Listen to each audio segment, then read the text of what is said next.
Okay, this is what I wanted to see. The main thing I was looking forward to in Chapter 2 of Dune Awakening.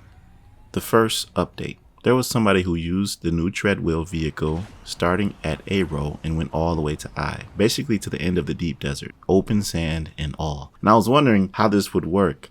How will it attract the sandworm? Surprisingly, it only attracted it twice, despite it being on the sand the majority of the time. So I guess there are differences between the sand bike and the Treadwheel. This was one of the main questions that circled around at least my head, because I was like, okay, what's the point of this vehicle if it doesn't do anything? Like, it doesn't outrun a sandworm, doesn't provide some type of tactical maneuvering, and it actually does. So the Treadwheel in and of itself is actually kind of amazing, the way that it moves, and we'll get into that more as we watch this traversal all the way to the end.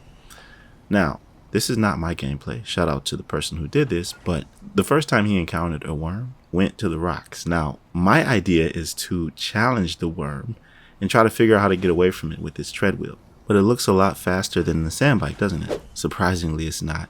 The Treadwheel tops out at 96 kilometers per hour for the Mark 6, whereas the sand bike reaches 108 kilometers per hour. However, the Treadwheel has much faster acceleration, which makes it feel like it's faster.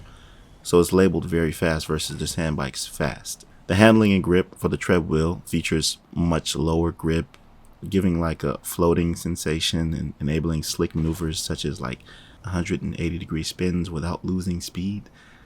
That's what they were talking about when they said try the reverse, because this guy was literally going in reverse at the same speed. And so here's where the vibration takes precedence over the sand bike.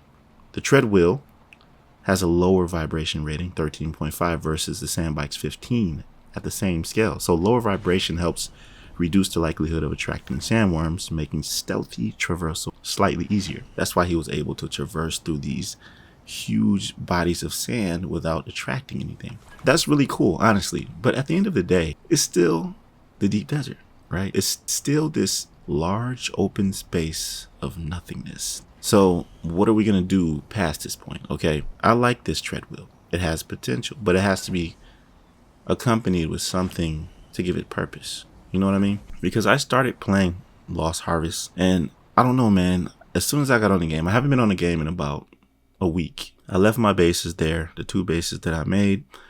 One of them was still up, and the other one was gone. And I was confused as to how it was gone, because I had the fuel cells, I had everything protected, but I don't know. When I saw that it was gone, it's like I didn't even care. I'm saying that to say this, all right? As I was starting the first mission, you know, when you get that broadcast when the game first starts out telling you, Mayday, Mayday, you know, we're crashed. So we go to the crash site, and it turns into this PvE zone where you could talk to NPCs that give you missions. This automatically brought me back to the minuscule tasks that we have to perform. Like, oh, go find information about some raiders or some team that died over here. Go gather this, go gather that. I'm like, I already did all of that stuff, man. I'm tired of doing all of that. I don't want to do that anymore. I just don't. Okay. I want to do something else meaningful. So as soon as I started doing those tasks, it was like, it just gave me that feeling again, like, nah, I'm not feeling this. You know what I mean? So I was kind of dozing off while I was doing it. And I think, like I said before, this was something that was already designed and created before the developers knew any of this was going to happen. Before 80% of the player base left, nobody could have predicted this. So what, are they going to not release the DLC? So I will give it another go just to see what I can get and what's offered.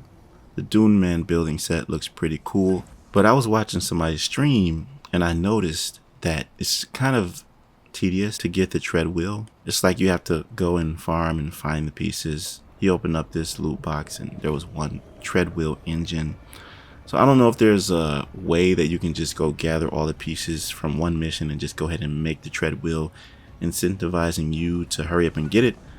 If not, then I don't think a lot of people are going to want to go through the grind of trying to find these pieces for the Treadwheel, because I'm showing you how it is right now, and it is cool, okay? But traveling in an ornithopter is very cool. The first time I flew in an ornithopter, I was like, oh man, this is it.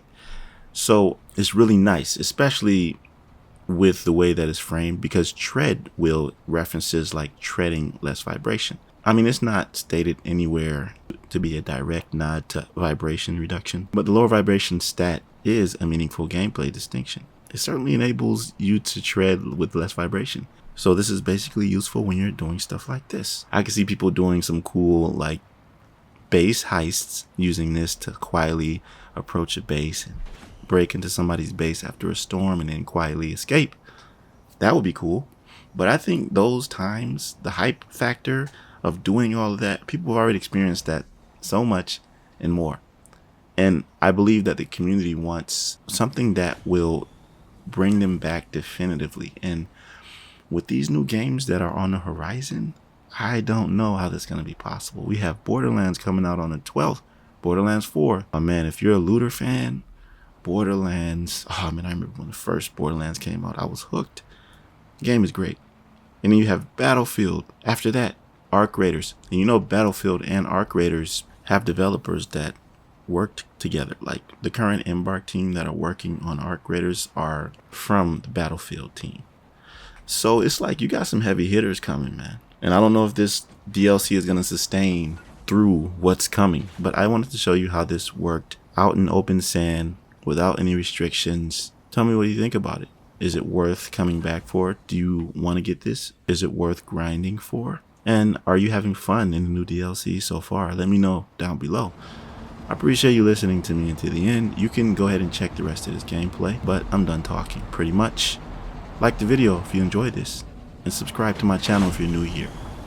I'll see you in the next one. Be right out.